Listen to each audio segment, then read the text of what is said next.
Hello dear students, how are you? This is the lecture number 4 of magnetic fields due to electric current and today we are going to discuss about torque on a current loop. म्हणजे एखादी current loop असेल, loop म्हणजे काय आहे, इथून start होणार परत फिरून त्याच पॉईंटवर येणार आहे. तर तशी लूप जर आपण एक्सटर्नल मॅग्नेटिक फील्डमध्ये प्लेस केली तर त्याच्यावर टॉर्क ॲक्ट होणार आहे. टॉर्क ॲक्ट होतोय म्हणजे ते काय करणार आहे, अशी फिरणार आहे जागेवर, ते काय करणार आहे, फिरणार आहे. तर त्याचा मेकॅनिझम काय असतो का ज्याच्यामुळे आपण मोटरचं पण स्टडी करू शकतो. तर ते मेकॅनिझम आपल्याला आज स्टडी करायचं आहे. ठीक आहे, तर त्यासाठी मी ते एक करंट लूप कन्सिडर करतो. ठीक आहे, कन्सिडर अ करंट लूप. इथे मी एक करंट लूप घेतली in the form of a rectangular शेपमध्ये एक करंट लूप घेतली मी. ते करंट लूप म्हणजे कशी, एक पॉईंट पासून मध्ये जाणार आहे करंट, दुसऱ्या पॉईंटवरून ते बाहेर येणार आहे. फॉर एक्झाम्पल इथून ते मध्ये जातोय ए पॉईंट पासून बी पॉईंटकडे जातोय. ठीक आहे, बी पॉईंट असेल, बी कडून परत ते सी कडे चाललंय, सी पासून परत कुठं डी कडे चाललंय ते असं. ठीक आहे, आणि इथून ते काय होणार आहे, परत बाहेर येणार आहे. ठीक आहे, असं ते मेकॅनिझम आहे त्यामध्ये. हे जे करंट कॅरिंग लूप आहे ते काय केलं मी एक्सटर्नल मॅग्नेटिक फील्डमध्ये प्लेस केलं. म्हणजे फॉर एक्झाम्पल इथे एक मॅग्नेट आहे, मॅग्नेटचं एक पोल इथे आहे आणि मॅग्नेटचं एक पोल इथे आहे. फॉर एक्झाम्पल हा नॉर्थ पोल आहे, हा साऊथ पोल आहे. ठीक आहे, तर जर अशी सिच्युएशन असेल तर या केसमध्ये ठीक आहे मॅग्नेटिक फील्ड कशी असेल रे, नॉर्थकडून निघत असते मॅग्नेटिक फील्ड आणि जात कुठं असते ते साऊथकडे. ठीक आहे, नॉर्थ टू साऊथ अशी डायरेक्शन असेल करंटची, मॅग्नेटिक फील्डची. ठीक आहे, आता ज्यावेळेस आपण हे करंट लूप दोन मॅग्नेटच्या मध्ये ठेवणार आहे, मॅग्नेटिक फील्डमध्ये पुट करणार आहे. म्हणजे कसं असणार आहे, इथे एक नॉर्थ पोल, इथे साऊथ पोल, मॅग्नेटिक फील्ड अशी चाललेली आहे. ठीक आहे, आणि मी जे करंट लूप आहे ती अशी ठेवून दिलेली आहे, असं सेम सिच्युएशन अशी. ठीक आहे, म्हणजे इथे काय आहे, ए बी पॉईंट इथे आहे, सी डी पॉईंट इथे आहे. म्हणजे मॅग्नेटिक फील्ड आणि हा ए बी आणि सी डी दोन्ही कसे आहे, परपेंडिक्युलर आहे. कसे आहे, परपेंडिक्युलर. बट हे दोन पॉईंट्स आहे कोणते, ए डी आणि बी सी, हे दोन्ही पण कसे आहे, मॅग्नेटिक फील्डला पॅरललमध्ये आहे. कसे आहे ते, पॅरललमध्ये. म्हणून जे मॅग्नेटिक फोर्स असेल इफेक्टिव्ह कोणाचा असेल, फक्त हा ए बी आणि सी डीचा. कोणतं, हा ए बी आणि सी डी हे जे दोन साईड्स असणार आहे त्याचं जे मॅग्नेटिक फोर्स असणार आहे त्याच्यामुळं त्याच्यावर टॉर्क ॲक्ट होणार. आणि ते टॉर्क ॲक्ट झाल्यानंतर काय होणार, ती पूर्ण जे लूप असेल ते असं जागच्या जागेवरती फिरेल, रोटेट होणार आहे. ठीक आहे, तर त्याचा मेकॅनिझम कसा असतो याला स्टडी करण्यासाठी ही सेम डायग्राम आपण काय करू, जे नोटेशन आहे, नोटेशन कशी असणार आहे, डायरेक्शन कोणती असेल त्यामध्ये, त्यासाठी एक डायग्राम ड्रॉ करू. ठीक आहे, तर हीच लूप मी काय करतोय, अशी इथे एक ड्रॉ करून घेतोय. ठीक आहे, करंट लूप इथे घेतली मी. ठीक आहे, डायरेक्शन कशी आहे, करंटची डायरेक्शन कुठून कुठं आहे, ए पॉईंट पासून बी कडे आहे. ठीक आहे, इथे फॉर एक्झाम्पल हा ए बी, हा सी डी. ठीक आहे, ए पासून बी कडे चाललंय, बी पासून सी कडे, सी पासून डी कडे आणि डी पासून परत ए कडे चाललंय. ठीक आहे, आणि याच्यातून जे मॅग्नेटिक फील्ड आहे, मॅग्नेटिक फील्डची डायरेक्शन कशी आहे, आता याला मॅग्नेटिक फील्ड सी डीला काय आहे ते फ्रंट साईडला आहे, सी डीला कसं आहे ते फ्रंट करतोय. तर म्हणून सी डीला फ्रंट करत असताना आपल्याला काय करावं लागणार आहे, बोर्डच्या मधून बाहेर दाखवावं लागणार आहे डायरेक्शन मॅग्नेटिक फील्डची. म्हणून काय करणार आहे मी, असं सिम्बॉल घेणार म्हणजे अशी मॅग्नेटिक फील्ड दाखवतोय मी का जे बोर्डच्या मधून बाहेर येत आहे. ठीक आहे, अशी ती मॅग्नेटिक फील्ड दाखवली आपण. ओके, सिच्युएशन समजली. आता याची जी लेंथ आहे ते लेंथ कन्सिडर करू आपण. For example A to B हा डिस्टन्स आहे L1, किती आहे, हा L1 आहे. बी टू सी हे डिस्टन्स आहे L2. For example B to C किती घेतोय आपण, L2. ठीक आहे, एवढी लेंथ कन्सिडर केली, सिच्युएशन इमॅजिन केली. ओके, आता याच्यानंतर काय करायचं आहे आपल्याला, मॅग्नेटिक फोर्स जे असणार आहे का, जर एखाद्या कंडक्टरमधून करंट फ्लो होत आहे त्याच्यामुळे जे मॅग्नेटिक फील्ड क्रिएट होती आहे, त्या मॅग्नेटिक फील्डमुळे जे फोर्स असणार आहे तर ते फोर्सची डायरेक्शन कुठं असेल, त्यासाठी मी तुम्हाला एक फ्लेमिंग्स लेफ्ट हँड रूल सांगितलं होतं. काय होतं त्यामध्ये, जर याच्यामध्ये पॉइंटिंग फिंगर म्हणजे मॅग्नेटिक फील्ड दाखवत आहे, हे जे करंटची डायरेक्शन असेल मिडल फिंगर, तर हे थंब काय करणार आहे, इथे फोर्सची डायरेक्शन दाखवणार आहे. ठीक आहे, बुकमध्ये अजून एक मेथड दिलेली आहे, राईट हँड रूल. कोणती, राईट हँड रूल. आता याच्यामध्ये दोघांमध्ये फरक आहे, राईट हँड थंब रूल आणि right hand rule. Right hand thumb rule म्हणजे काय आहे, फॉर एक्झाम्पल या चॉकमध्ये करंट फ्लो होत आहे, याला मी असं धरलं ज्या डायरेक्शनमध्ये करंट आहे, थंब ज्या डायरेक्शनमध्ये करंट आहे तेच दाखवत असेल तर कर्ल फिंगर काय असणार आहे, करंटची मॅग्नेटिक फील्डची डायरेक्शन असेल. म्हणजे या केसमध्ये ते कसं असेल, अँटी क्लॉकवाईज असेल, डाऊनवर्ड असेल तर क्लॉकवाईज डायरेक्शन असेल मॅग्नेटिक फील्डची. तो झालं राईट हँड थंब रूल. आता राईट हँड रूल कशासाठी आहे, हे तिघांची डायरेक्शनसाठी, कोणाची, मॅग्नेटिक फील्ड, करंट आणि मॅग्नेटिक फोर्सची डायरेक्शनसाठी. हां, तर त्यासाठी आपल्याला काय करायचं आहे, जे राईट हँड असेल त्याला असं धरायचं आहे. ठीक आहे, असं नाही बरं का, यो फोटो काढण्यासाठी नाही, असं. तर असं ठेवल्यानंतर हे जे पॉइंटिंग फिंगर आहे हे करंटची डायरेक्शन घ्यायची. काय घ्यायचं, हे पॉइंटिंग फिंगर करंटची डायरेक्शन. हे जे मिडल फिंगर आहे त्याला काय करायचं, मॅग्नेटिक फील्डची डायरेक्शन घ्यायची. काय घ्यायची, मॅग्नेटिक फील्डची डायरेक्शन. आणि हे स्ट्रेच थंब काय असणार आहे मग, मॅग्नेटिक फोर्सची डायरेक्शन. समजलं, current, magnetic field, magnetic force, current, magnetic field, magnetic force. समजलं. आता याच्यावरून करंटची डायरेक्शन कशी आहे, ए टू बी. ए टू बी घेतलं मी. ठीक आहे, ए टू बी म्हणजे करंटची डायरेक्शन पॉइंटिंग फिंगर. त्याच्यानंतर मॅग्नेटिक फील्डची डायरेक्शन. मॅग्नेटिक फील्डची डायरेक्शन कुठं आहे रे, मधून बाहेर येत आहे. मधून बाहेर येत आहे म्हणजे कसं, अशी घेतली. ठीक आहे, समजलं. आता करंटची डायरेक्शन, मॅग्नेटिक फील्डची डायरेक्शन. तर मॅग्नेटिक फोर्स कुठं असेल रे, डाऊनवर्ड डायरेक्शनमध्ये. कुठं असेल ते, डाऊनवर्ड डायरेक्शनमध्ये. इथे कुठं ॲक्ट होणार आहे, डाऊनवर्ड डायरेक्शनमध्ये मॅग्नेटिक फोर्स ॲक्ट होणार. ठीक आहे, इथे जर कन्सिडर केलं तर काय होणार, करंटची डायरेक्शन वर. ठीक आहे, त्याच्यानंतर मॅग्नेटिक फील्डची डायरेक्शन यासाठी कशी आहे, बाहेर आहे. कशी आहे, बाहेर आहे. तर जे मॅग्नेटिक फोर्स असेल, असं बाहेर घेतलं मी. ठीक आहे, अशी सिच्युएशन होती. करंटची डायरेक्शन वर, मॅग्नेटिक फील्ड बाहेर. मॅग्नेटिक फोर्स कसं असेल, या डायरेक्शनमध्ये असेल. कुठं असेल, या डायरेक्शनमध्ये. समजते ना, इकडे जातोय म्हणजे या डायरेक्शनमध्ये कोणतं असणार आहे, या पॉईंटवर. ह्या बी सीसाठी मॅग्नेटिक फोर्स कुठं असेल, त्या आउटवर्ड डायरेक्शनसाठी. सिमिलरली इथे तुम्ही अप्लाय करून पहा. थोडं पॉज करा, याच्यावर विचार करा, डायरेक्शन कोणती असेल. ठीक आहे, केलं विचार. आता याच्यावरून डायरेक्शन कुठं असेल, ते अपवर्ड डायरेक्शनमध्ये असेल. ठीक आहे, इथे असेल आणि इथे काय असेल, या डायरेक्शनमध्ये असेल. ठीक आहे, तर याला मी नाव देतो. फॉर एक्झाम्पल हा F1 असेल, हा F2, सॉरी याला आपण F1 म्हणू.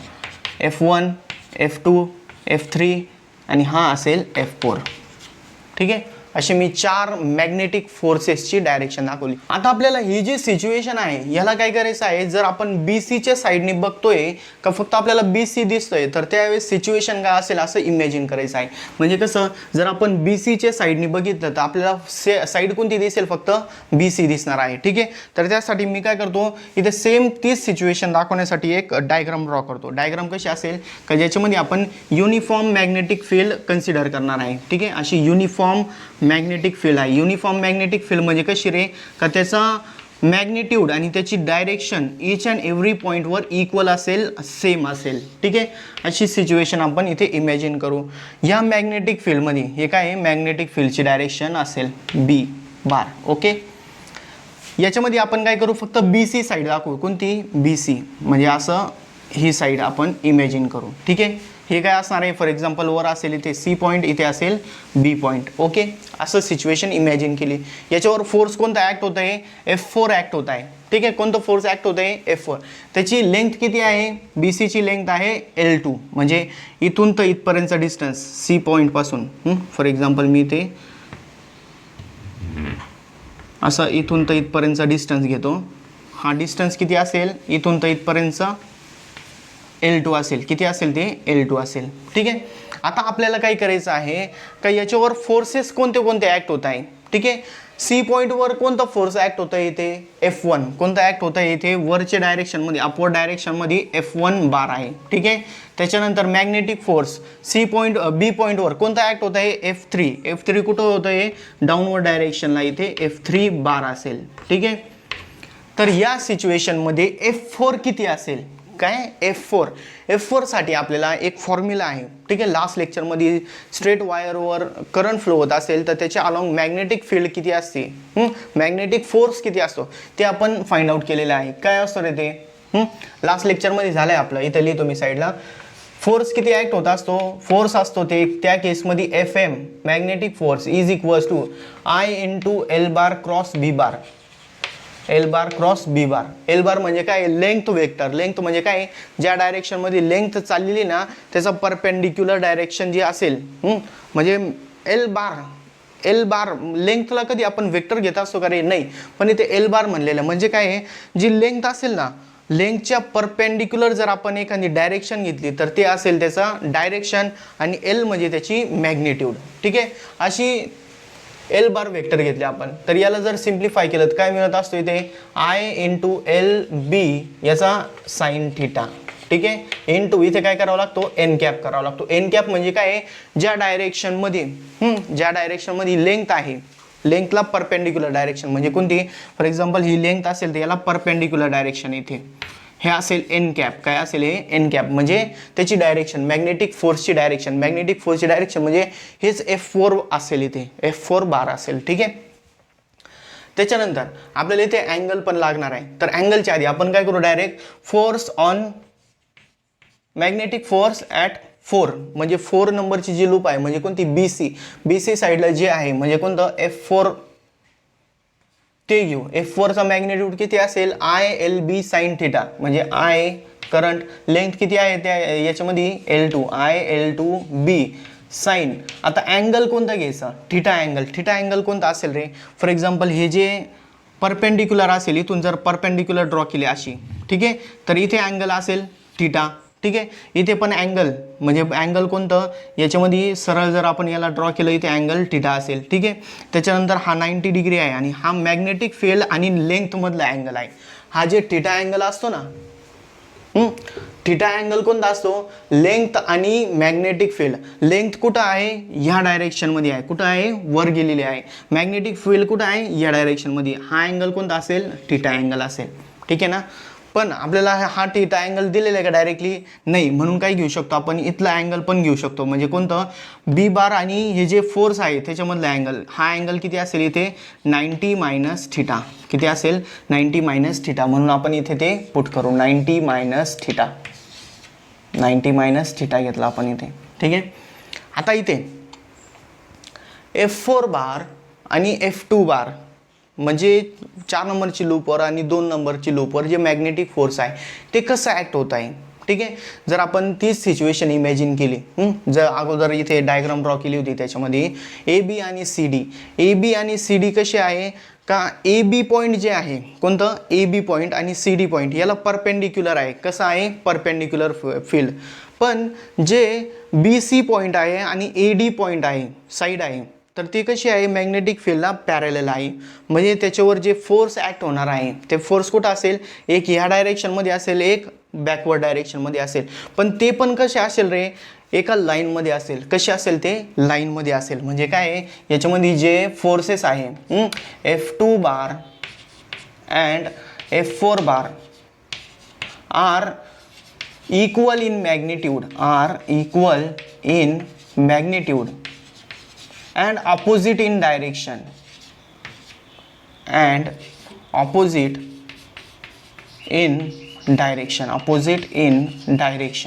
त्यांचं मॅग्निट्यूड इक्वल आहे आणि डायरेक्शन अपोजिट आहे. Hence cancel each other, cancel म्हणून आपण त्याला फक्त.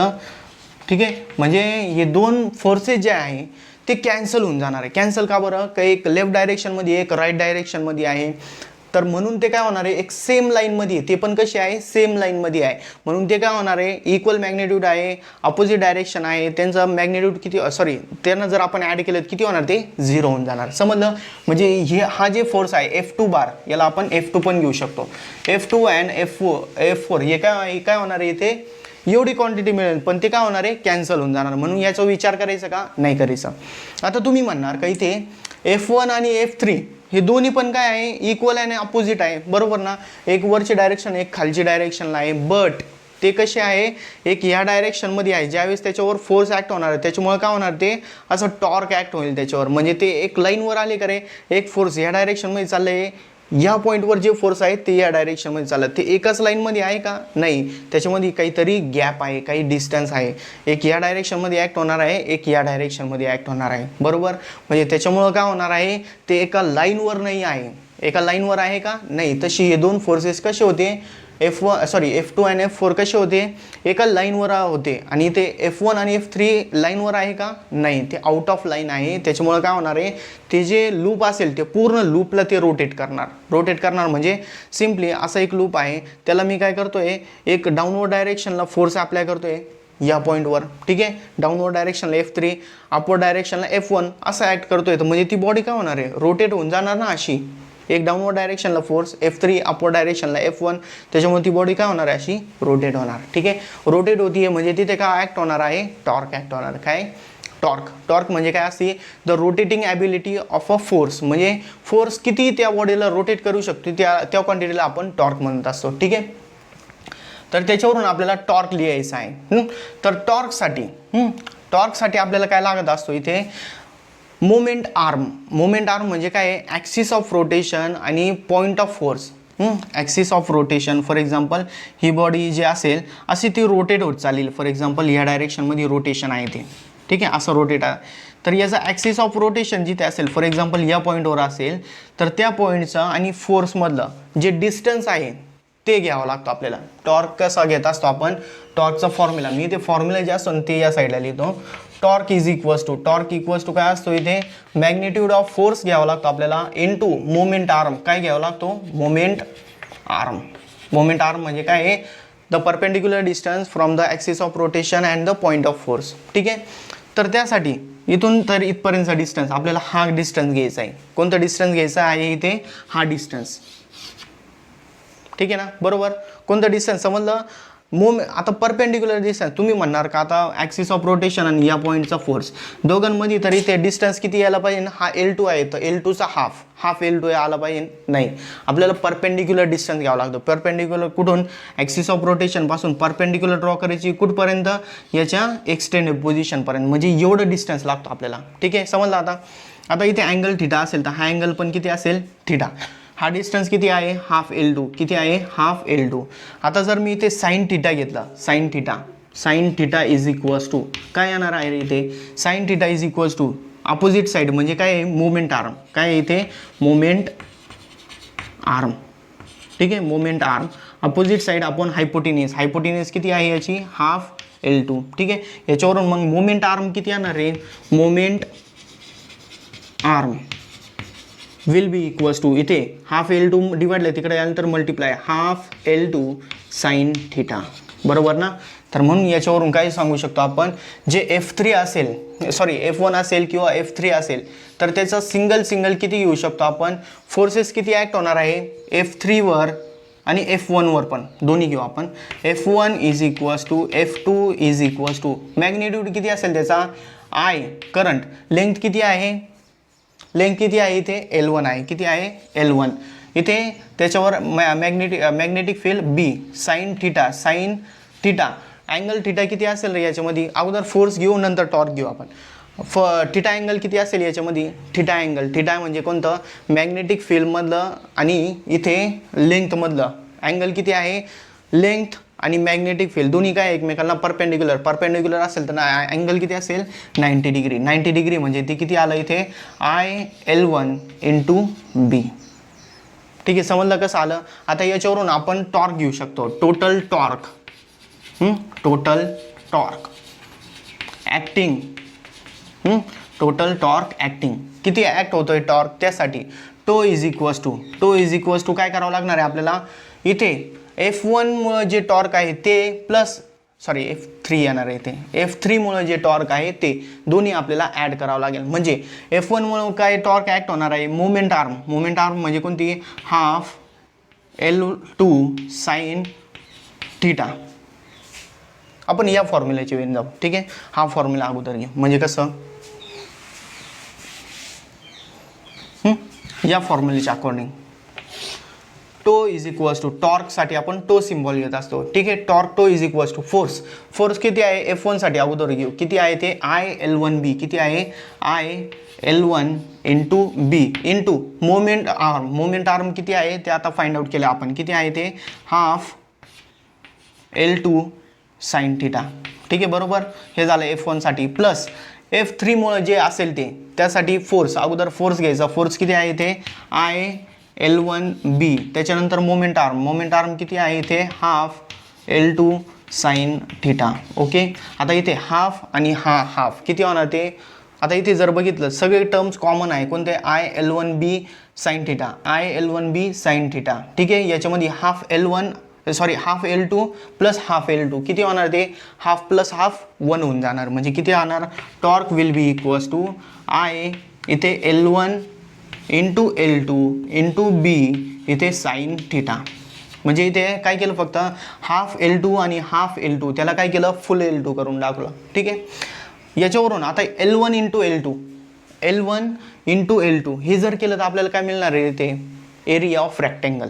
ठीक आहे, याच्यावरून L1 आणि L2चं जर आपण मल्टिप्लिकेशन घेतलं त्याच्यावरून काय येणार आहे, एरिया ऑफ रेक्टेंगल. म्हणजे याच्यावरून काय लिहू शकतो आपण, tau will be equals to I into L1 L2 किती होणार, area A into magnetic field B into sine theta. ठीक आहे, this will be the torque acting on the current carrying loop. म्हणजे एखादी करंट कॅरिंग लूप असेल तर त्याच्यावर एवढं टॉर्क ॲक्ट होणार आहे. ठीक आहे, सिम्पल डेरिवेशन आहे, पण कॉम्प्लिकेशन कशामुळे येते रे, का ज्यावेळेस आपल्याला ते इमॅजिनेशनचा पार्ट येतो, आणि फिजिक्स कसं आहे, इमॅजिनेशनचा सब्जेक्ट आहे, त्याला इमॅजिन करावा लागतो का बघायचं कुठून आहे, त्यावेळेस मॅग्नेटिक फील्ड कुठून कुठं चाललेले आहे, करंट कुठं आहे, हे सगळं तुम्हाला विचार करावा लागतो, त्यावेळेस तुम्हाला ते इझी होतं. ठीक आहे, तर इझी पार्ट आहे, याच्यामध्ये काही समजलं नसेल तर परत रिवाइंड करून बघा, तरी काही डाऊट असेल तर मला कमेंटमध्ये विचारा. ठीक आहे, तर आजच्या लेक्चरमध्ये आपण काय केलं, जर एखादा करंट लूप असेल तर त्याच्यावर किती टॉर्क ॲक्ट होणार आहे त्यासाठी आपण इथे एक डेरिवेशन घेतलेलं आहे. ठीक आहे, सिम्पल डेरिवेशन आहे, फक्त याला स्टेप बाय स्टेप तुम्ही फॉलो करा. ठीक आहे, तर आजच्या लेक्चरसाठी फक्त एवढंच, बाकीचं जे रिमेनिंग पार्ट आहे ते आपण नेक्स्ट लेक्चरला घेऊ. ठीक आहे, थँक्यू सो मच.